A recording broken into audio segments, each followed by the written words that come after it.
Assalamualaikum warahmatullahi wabarakatuh. Yang saya hormati Bapak Apoteker Hairil Fadli MSI selaku dosen pengampu mata kuliah fitoterapi dan bioaktivitas.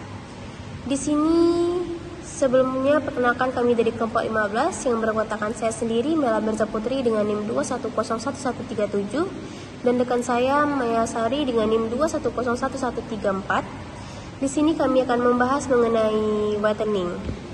Whitening ini dapat dikatakan juga sebagai anti hiperpigmentasi. Sebelum kita mengetahui apa itu whitening, terlebih dahulu kita mengetahui hiperpigmentasi.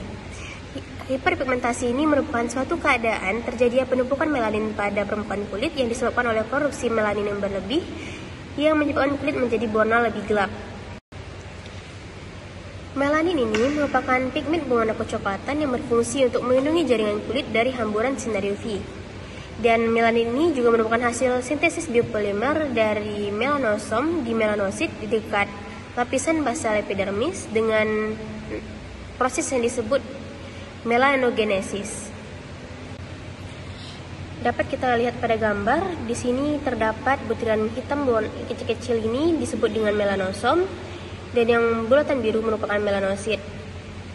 Melanosit ini terletak di basal sel dan kemudian melanosom akan masuk ke dalam melanosit dan menghasilkan yang namanya melanin.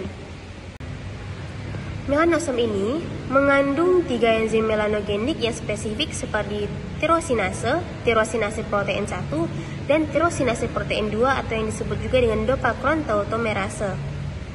Dan enzim inilah yang akan menjadi target dari mekanisme kerja dari whitening tersebut dengan menghambat enzim tironase.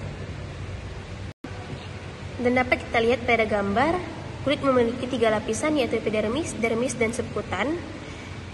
Dan hasil pigmentasi yang terlihat dari sintesis dan distribusi melanin dalam melanosit di lapisan dermis kulit. Adapun tanaman yang bersifat whitening yaitu yang pertama bangkoang, yang kedua teh hijau, dan yang ketiga buah mulberry. Bangkoang dengan nama lain Pachyrhizos erosus. Adapun kandungan dari bangkoang ini yaitu vitamin C dan vitamin B, flavonoid dan saponin yang berfungsi sebagai antioksidan dan fenolik yang berfungsi sebagai menghambat pembentukan melanin. Selanjutnya daun teh hijau dengan nama lain Camellia sinensis L. Kandungan dari daun teh hijau ini berupa epikatekin galat, galokatekin galat, dan epigalokatekin galat atau disingkat dengan EGCG. Senyawa ini berfungsi sebagai untuk menghambat aktivitas tirosinase. Ekstrak metanol 50% daun teh hijau dapat menghambat aktivitas enzim tirosinase pada IC50 sebesar 51,95 mikrogram per mili. Selain 2 tumbuhan tadi, adapun tumbuhan yang bermanfaat sebagai whitening yaitu mulberry atau dengan nama lain Morus alba. Mulberry mengandung senyawa antosianin, asam galat, flavonoid, dan tanin yang berfungsi sebagai mencegah kerusakan sel dan antioksidan.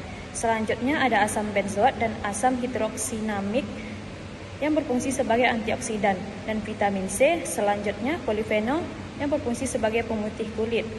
Pada murbe putih terdapat polifenol yang tinggi. Pada ekstrak murbe putih dengan dosis 100 mikrogram per mili dapat menghambat tirosinase sebanyak 70%. Baik, inilah selanjutnya saya akan menjelaskan mengenai ramuan yang dapat berfungsi sebagai whitening. Di sini kami memiliki lulur bedah lotong. Bedah lotong ini merupakan produk alami dari suku Bugis yang terbukti secara preklinik, namun dalam penggunaannya masih secara empiris sehingga tidak efisien dan tidak tahan lama. Kemudian untuk membuat lulur bedah lotong ini kita hanya membutuhkan 3 komposisi bahan. Yang pertama itu ada beras putih sebanyak 600 gram, kemudian temulawak 200 gram, dan juga jeruk nipis sebanyak 200 gram. Kemudian untuk cara pembuatan dari lulur bedah lotong ini sangat mudah. Yang pertama itu dengan cara ambil air perasan jeruk nipis tadi dan kemudian temulawak dikupas dan dicuci bersih dan kemudian dirajang dan dihaluskan. Kemudian campurkan temulawak dan jeruk nipis ini hingga tercampur rata.